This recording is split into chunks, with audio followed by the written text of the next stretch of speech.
Hello বন্ধুরা, welcome to only sports view. তো এই ভিডিওতে আইপিএল নিয়ে কথা বলবো। তো আইপিএলে আগামী 9ই এপ্রিল সন্ধ্যে 7:30 থেকে কলকাতা ইডেন গার্ডেন স্টেডিয়ামে Kolkata night Riders versus Lucknow super giant যে মুখোমুখি হতে চলেছে, তো সেই ম্যাচটা নিয়ে এই ভিডিওতে আলোচনা করব।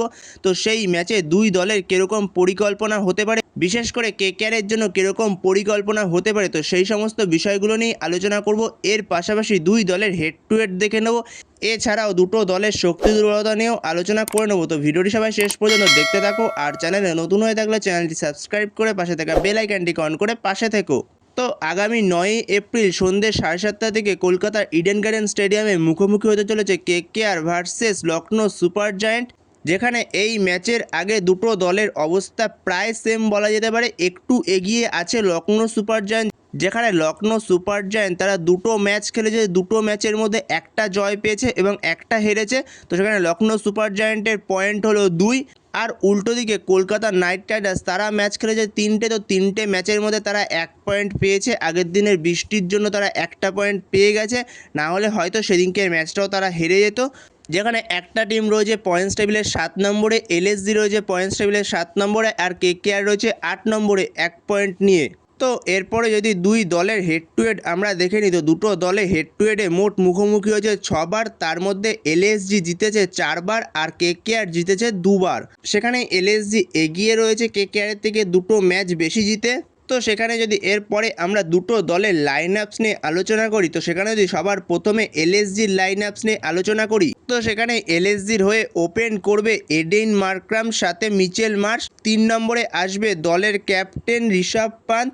4 নম্বরে নামবে আয়ুষ বাদনি। 5 নম্বরে আসবে নিকোলাস পুরান। 6 নম্বরে নামবে আব্দুল সামাদ। 7 নম্বরে নামবে মুকুল চৌধুরী। 8 নম্বরে নামবে এম সিদ্ধার্থ। 9 নম্বরে আসবে মোহাম্মদ শামি। 10 নম্বরে আসবে আভেশ খান। আর 11তে আসবে প্রিন্স ইয়াদব। আর as a impact player Digvesh Rathi. তো এটা হতে চলেছে লখনৌ সুপার জায়ান্টের লাইন আপস। কেকেআরের বিরুদ্ধে তারা সেম লাইন আপস নিয়েই নামবে, তাদের কোনো লাইন আপসে কোনো চেঞ্জ হবে না। তো এরপরে যদি আমরা কলকাতা নাইট রাইডার্সের লাইন আপস নিয়ে আলোচনা করি, তো কলকাতা নাইট রাইডার্সের আজিঙ্কে রাহানে সে যে কী সিদ্ধান্ত নিচ্ছে সেটা শুধুমাত্র সেই জানে। যেখানে আগের দিন থেকে কিছুটা বৃষ্টি হচ্ছে, তারপরে পিচ ঢাকা রয়েছে, তো সেক্ষেত্রে এছাড়াও বৃষ্টি হওয়ার সম্ভাবনা রয়েছে। তো সেইখানে আজিঙ্কে রাহানে টস জিতে সে নাকি ফিল্ডিং করার সিদ্ধান্ত না নিয়ে সে ব্যাটিং করার সিদ্ধান্ত নিচ্ছে ফার্স্টে। যেখানে আগের দিন সেকেন্ড ব্যাটিং করে হয়তো কেকেআর যেহেতু হেরে গেছিলো, তো সেটা মাথায় রেখেই হয়তো আজিঙ্কে রাহানে ভেবেছিল আমরা ফার্স্ট ব্যাট করে রান চেস করতে দেব। তো সেরকমই কোনো হয়তো চিন্তাভাবনা ছিল আজিঙ্কে রাহানের মাথায়। নাহলে কে ওরকম পরিস্থিতিতে টস জিতে ব্যাট করার সিদ্ধান্ত নেয়, যেখানে 3 ওভারে অলরেডি 2টো উইকেট হারিয়ে ফেলেছিল। তো সেখানে যদি ম্যাচটা পুরো হতো তাহলে ম্যাচটা বের করতে পারতো না কলকাতা, কারণ যেরকম অবস্থায় কলকাতা ছিল ওখান থেকে 200 রান করাটাও কলকাতার জন্য টাফ হয়ে যেত। তো সেখানে যাই হোক শেষ পর্যন্ত 1-1 করে পয়েন্ট পেয়ে যায় বৃষ্টির জন্য। তো সেখানে এই ম্যাচে কীরকম লাইন আপস হতে পারে, তো সেখানে ওপেন করতে নামবে ফিন অ্যালেনের সঙ্গে ওপেন করবে অবভিয়াসলি আজিঙ্কে রাহানেই ওপেন করবে। এরপরে 3 নম্বরে আসবে ক্যামেরুন গ্রিন। তো ক্যামেরুন গ্রিনকে আবারও চান্স দেবে এই ম্যাচে, কারণ তাকে ড্রপ করবে না। তো সেখানে ক্যামেরুন গ্রিনকে হয়তো এই ম্যাচেও কেকেআর চান্স দেবে। তো সেখানে 3 নম্বরে আসবে ক্যামেরুন গ্রিন, অথবা 3-এ আঙ্ক্রিশ রঘুবংশী আসতে পারে, কোনো ঠিক ঠিকানা নেই। কোনো সময় আঙ্ক্রিশ রঘুবংশীকে 3-এ নিয়ে আসছে, কোনো সময় 3 নম্বরে আবার নিয়ে চলে আসছে ক্যামেরুন গ্রিনকে। যেখানে প্রথম দুটো ম্যাচে আঙ্ক্রিশ রঘুবংশী এসেছিল 3 নম্বরে, 4 নম্বরে এসেছিল ক্যামেরুন গ্রিন, কিন্তু আগের ম্যাচটা ক্যামেরুন গ্রিনকে আবার 3 নম্বরে নিয়ে চলে আসে। তো সেখানে ক্যামেরুন গ্রিন আসবে 3 নম্বরে, 4 নম্বরে আসবে আঙ্ক্রিশ রঘুবংশী, 5 নম্বরে সেক্ষেত্রে আসবে তেজস্বী ধাইয়াকে চান্স দেওয়া উচিত এই ম্যাচে। যেহেতু রামানদীপ সেরকম কিছুই করতে পারছে না, তো রামানদীপের জায়গায় অবভিয়াসলি মনে হয় তেজস্বী ধাইয়াকে চান্স দেওয়া উচিত এবার। আর সেক্ষেত্রে 6 নম্বরে আসবে দলের ভাইস ক্যাপ্টেন রিঙ্কু সিং। 7 নম্বরে আসবে সুনীল নারায়ণ। যদি সুনীল নারায়ণ ফিট থাকে তো সুনীল নারায়ণ 7 নম্বরে। তো সেক্ষেত্রে যদি সুনীল নারায়ণ ফিট না থাকে তো সেক্ষেত্রে 7 নম্বরে আসবে রবমান পাওয়েল। 8 নম্বরে আসবে অনুকূল রায়। এরপরে 9 নম্বরে আসবে বৈভব আরোরা। 10 নম্বরে আসবে নবদীপ সাইনি। আর 11তে আসবে কার্তিক ত্যাগী।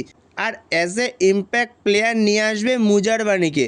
তো এরকমই হতে চলেছে কেকেআরের লাইন আপস এলএসজির বিরুদ্ধে।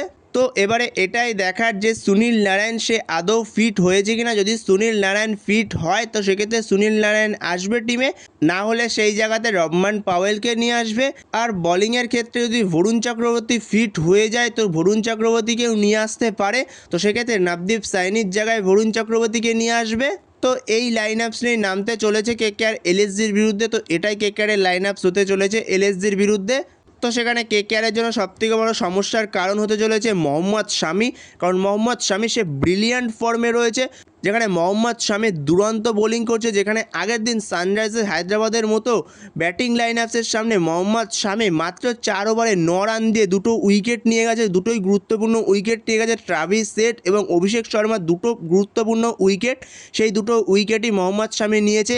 এছাড়াও প্রিন্স ইয়াদব সেও দুরন্ত বোলিং করছে, আভেশ খান সেও ভালো ফর্মে রয়েছে এবং পরবর্তী সময়ে স্পিনের সময় দিগ্বেশ রাঠি সেও সমস্যায় ফেলতে পারে। তো সবথেকে বড় সমস্যাটা হতে চলেছে মোহাম্মদ শামি সে দুরন্ত ফর্মে রয়েছে।